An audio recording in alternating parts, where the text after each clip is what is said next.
warahmatullahi wabarakatuh. Kami dari kelompok 4 akan menjelaskan tentang membaca dalam hati. Saya Rahmatul Fitri Ramadanti, NIM 81. Membaca dalam hati merupakan kegiatan membaca yang dilakukan tanpa menyuarakan isi bacaan yang dibacanya, dengan tujuan utama untuk memperoleh informasi.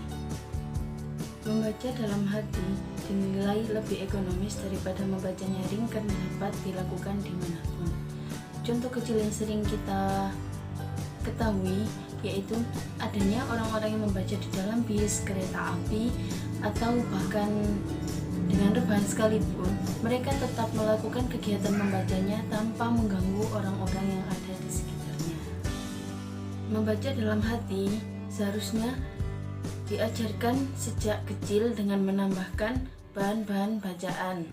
Terlebih karena dengan membaca dalam hati ini, maka anak tersebut akan mencapai kecepatan pemahaman frase-frase, memperkaya kosakata, dan bahkan akan berteman baik dengan sastra karena ia dapat menguasai uraian-uraian yang dibacanya. Berbeda dengan membaca nyaring. Jika membaca nyaring, maka anak tersebut hanya akan memahami fragmen-fragmen yang lepas saja. Dan secara garis besar, membaca dalam hati ini dibagi menjadi dua bagian. Yang pertama, membaca intensif, dan yang kedua, membaca ekstensif. Yang selanjutnya akan dilanjutkan oleh teman saya. Saya, Devi Ramadhani, NIM 094 akan menjelaskan tentang membaca ekstensif. Membaca ekstensif berarti membaca secara luas. Objeknya meliputi sebanyak mungkin teks dalam waktu yang sesingkat mungkin.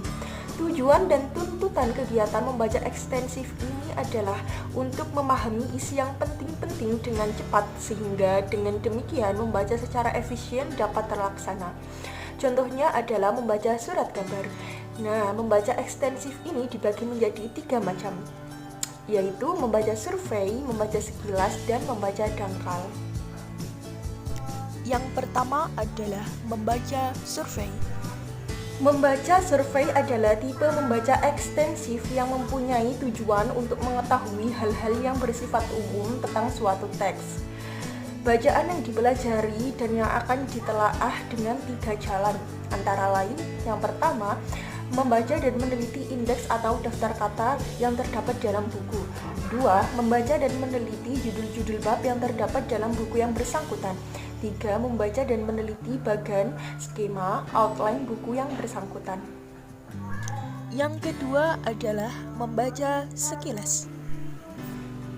Membaca sekilas adalah sejenis membaca yang membuat mata kita bergerak dengan cepat, melihat dan memperhatikan bahan tertulis untuk mencari dan mendapatkan informasi.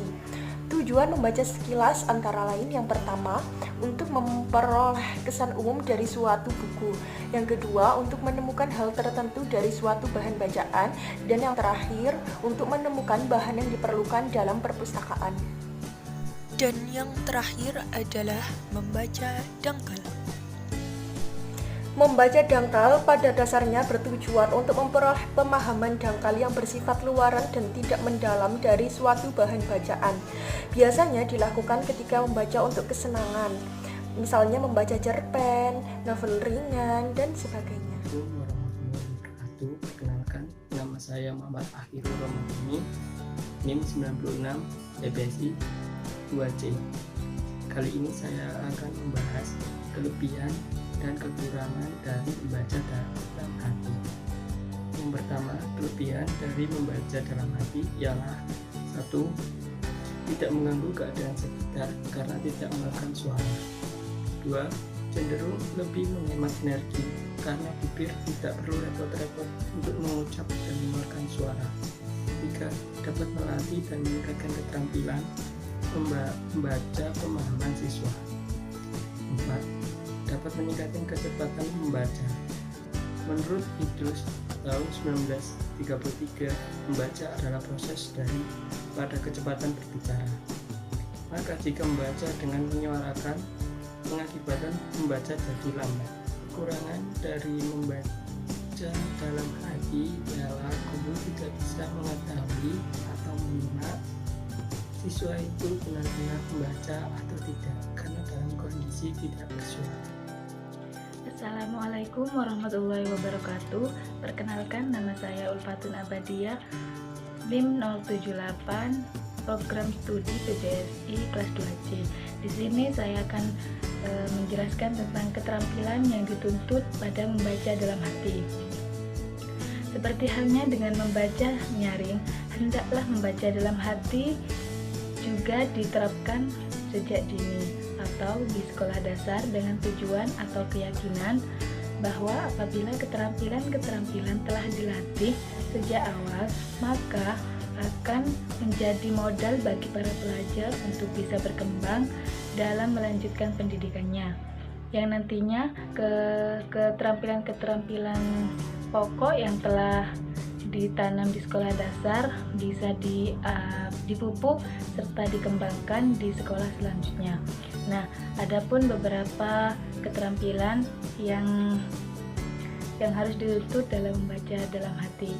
Yang pertama yaitu membaca tanpa bersuara, tanpa gerak bibir, tanpa adanya distrus apapun.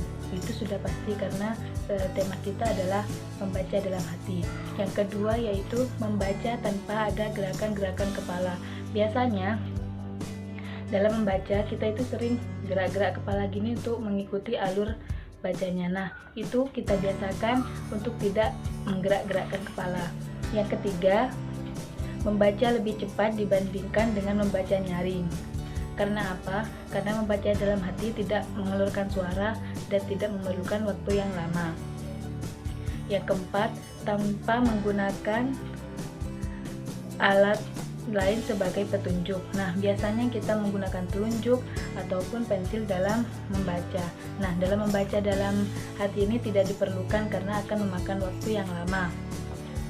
Yang kelima, mengerti dan memahami bahan bacaan. Nah, tujuan dari membaca dalam hati di sini adalah untuk mencari informasi atau pokok dalam permasalahan dalam satu bacaan yang dibaca. Yang keenam, dituntut kecepatan mata dalam membaca. Dalam membaca dalam hati ini yang diterapkan di sini adalah kecepatan mata kita. Tidak harus menggerak-gerakkan kepala, cukup mata aja yang bergerak untuk membaca, seperti itu. Yang ketujuh, membaca dengan pemahaman yang baik. Yang kedelapan, dapat menyesuaikan kecepatan dengan tingkat kesukaran yang terdapat dalam bacaan. Nah, maksud di sini adalah dalam membaca dalam hati. Dalam membaca dalam hati ini, tingkat kesukaran baik di tingkat pendidikan dasar, SMP, SMA ataupun jenjang yang lebih tinggi itu berbeda sesuai dengan tingkatan masing-masing dan dituntut untuk bisa menyesuaikan dengan baik. Terima kasih.